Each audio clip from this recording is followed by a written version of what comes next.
We left off on page 15 of The Most Dangerous Game short story.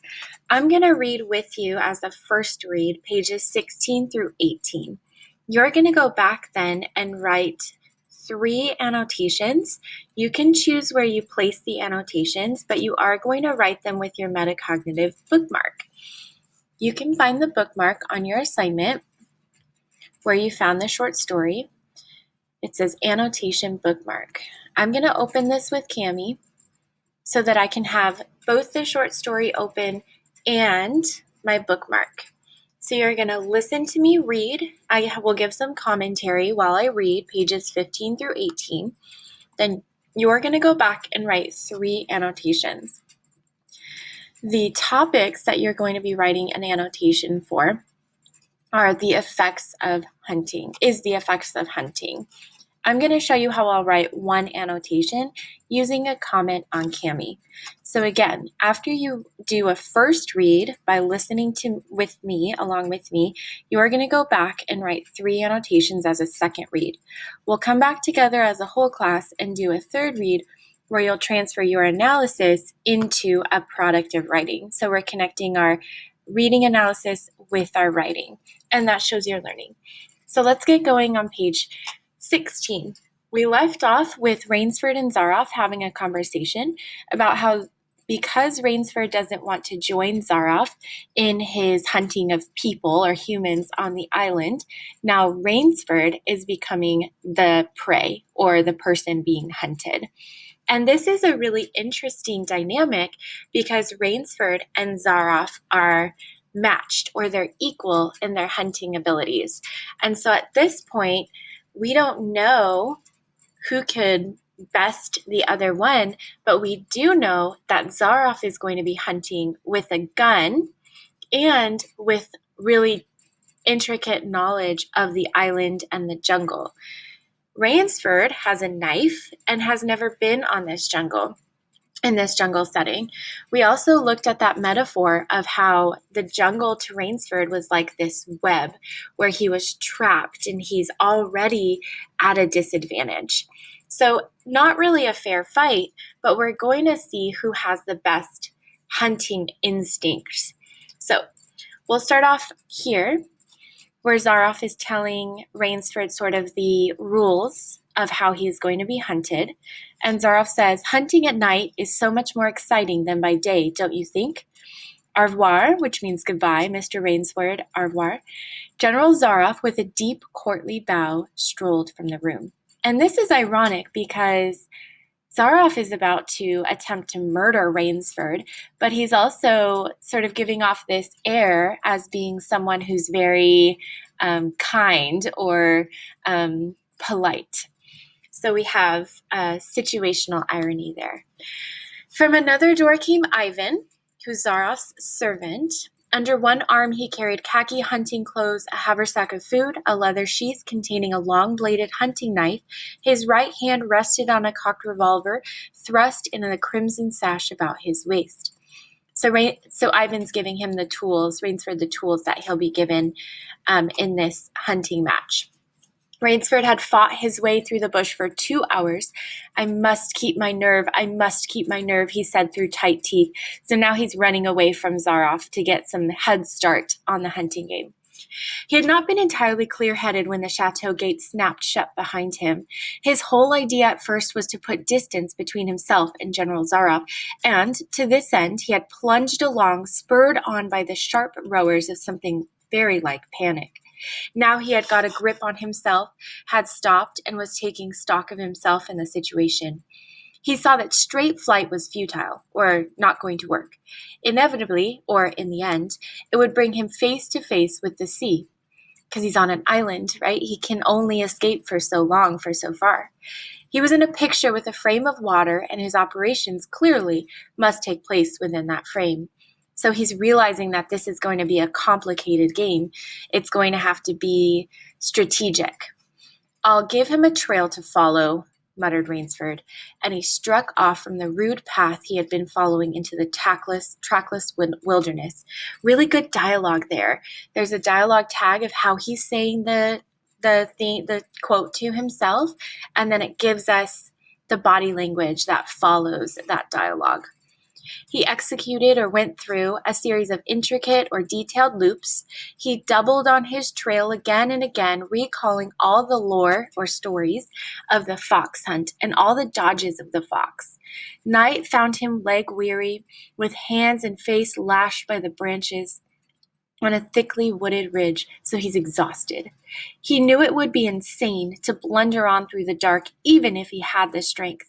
His need for rest was imperative or very important, and he thought, I have played the fox, now I must play the cat of the fable. A big tree with a thick trunk and outspread branches was nearby, and taking care to leave not the slightest mark, he climbed up into the crotch and stretching out on one of the broad limbs, after a fashion, or after a time, rested. Rest brought him new confidence and almost a feeling of security. Even so zealous or excited a hunter as General Zaroff could not trace him there, he told himself. Only the devil himself could follow that complicated trail through the jungle of dark. So we have sort of an extended metaphor of comparing Zaroff with a devil. But perhaps the general was a devil. An apprehensive night crawled slowly by like a wounded snake. Ooh, a really good simile there. And sleep did not visit Rainsford, although the silence of a dead world was on the jungle.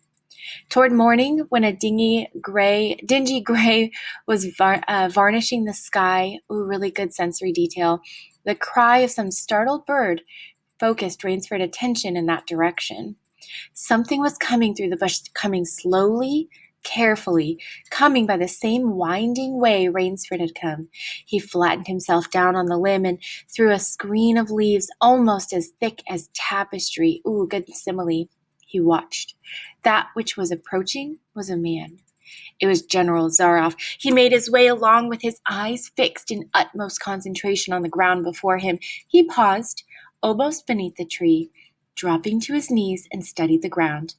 Rainsford's impulse was to hurl himself down like a panther, but he saw that the general's right hand held something metallic, a small automatic pistol. So Zaroff has the upper hand. He has a gun, and Rainsford has a knife. And he's exhausted. The hunter shook his head several times as if he were puzzled. Then he straightened up and took from his case one of his black cigarettes. Its pungent or very intense, incense-like smoke floated up to Rainsford's nostrils. Rainsford held his breath. The general's eyes had left the ground and were traveling inch by inch up the tree. Rainsford froze there, every muscle tensed for a spring, but the sharp eyes of the hunter stopped before they reached the limb where Rainsford lay. A smile spread over his brown face. Very deliberately, he blew a smoke ring into the air. Then he turned his back on the tree and walked carelessly away, back along the trail he had come.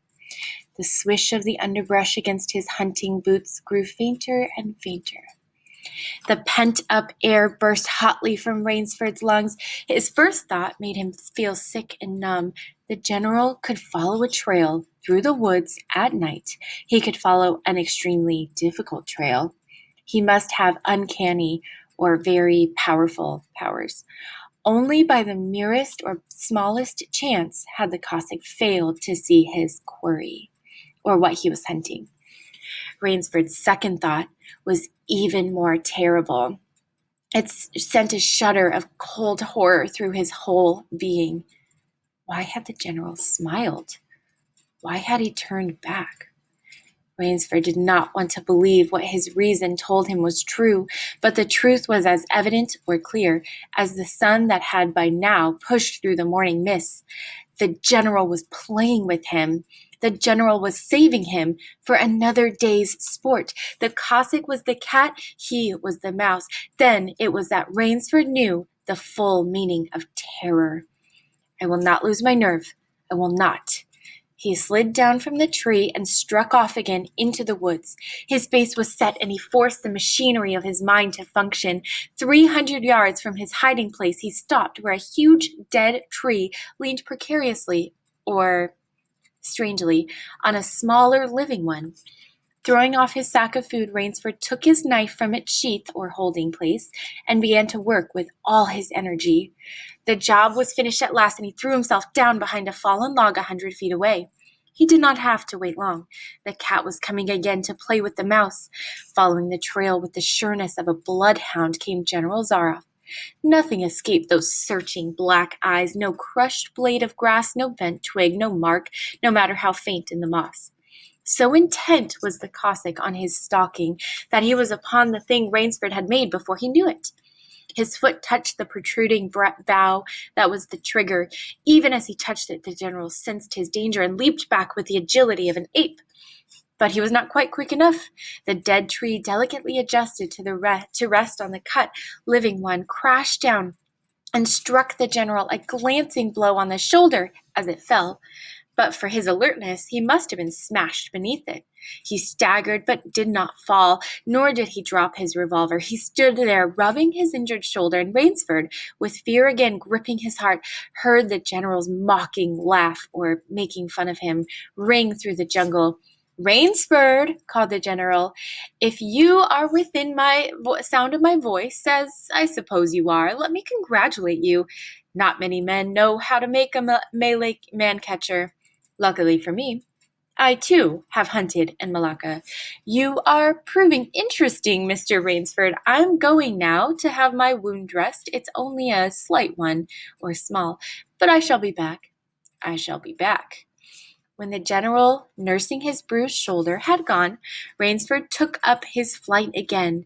It was flight now, a desperate, hopeless flight that carried him on for some hours.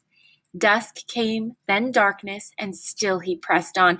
The ground grew softer under his moccasins. The vegetation grew ranker, or yuckier, denser. Insects bit him savagely. Then, as he stepped forward, his foot sank into the ooze. He tried to wrench it back, but the muck sucked viciously at his foot as if it were a giant leech. Ooh, good simile. With a violent effort, he tore his feet loose. He knew where he was now, death, swamp, and its quicksand. His hands were tight closed as if his nerve were something tangible or something that he could feel. And that someone in the darkness was trying to tear him from his grip. That's like good personification there. The softness of the earth had given him an idea. He stepped back from the quicksand a dozen feet or so, and, like some huge prehistoric beaver, he began to dig. Rainsford had dug himself in France when a second delay meant death. That had been a placid pastime compared to his digging now. The pit grew deeper. When it was above his shoulders, he climbed out and from some hard saplings cut stakes and sharpened them to a fine point. These stakes he planted in the bottom of the pit with the point sticking up. With flying fingers, he wove a rough carpet of weeds and branches, and with it he covered the mouth of the pit. Then, wet with sweat and aching with tiredness, he crouched behind the stump of a lightning-charred tree. So that's where we're going to end reading as a first read. We're going to go back through and we're going to find a place that matches our topic, which is the effects of hunting.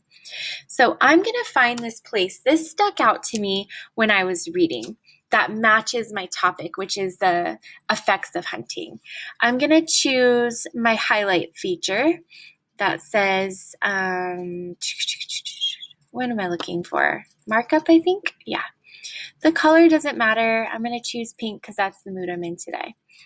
The quote I found that seemed just really interesting and grabbed my attention and matched with my topic is, "Then it was that Rainsford knew the full meaning of terror." So I highlighted that. Now I go back to my comment button on the menu on the left. Doesn't matter what color, I'm going to choose the same color, pink.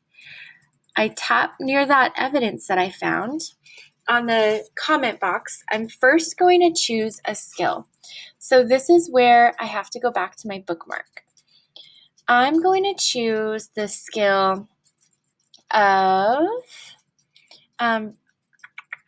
reflecting and relating. I'm going to choose the skill of reflecting and relating. So the first thing I do when I write my annotation is write my skill. So I write reflecting and relating. And I'm going to do my topic. So like I've told you, the topic we're annotating for is the effects of hunting. Everyone's going to use that topic, the effects of hunting. So then I go back and I see the sentence starters. I can choose from these 3 so I can connect with that metacognitive skill. I'm going to choose a conclusion I'm drawing is. So after I write the skill and the topic, I write the sentence starter, a conclusion, I'm drawing is, and now I complete that sentence. A conclusion I'm drawing is that Rainsford is beginning to feel like a wild animal. This shows that his mind is being changed by being the prey of a hunting game. So that is the annotation that I'm going to save. I just click off of that to make sure it saves. To ensure that it saves, I click this button up here that looks like a disc, and I'm going to click Save Now. As soon as it says all my changes are saved right here, I know that my work is done. You're going to do 2 more annotations. You can use mine. You're going to do 2 more annotations using that same process to finish your second read of this section, pages 16 through 18 of The Most Dangerous Game. Thanks. Bye.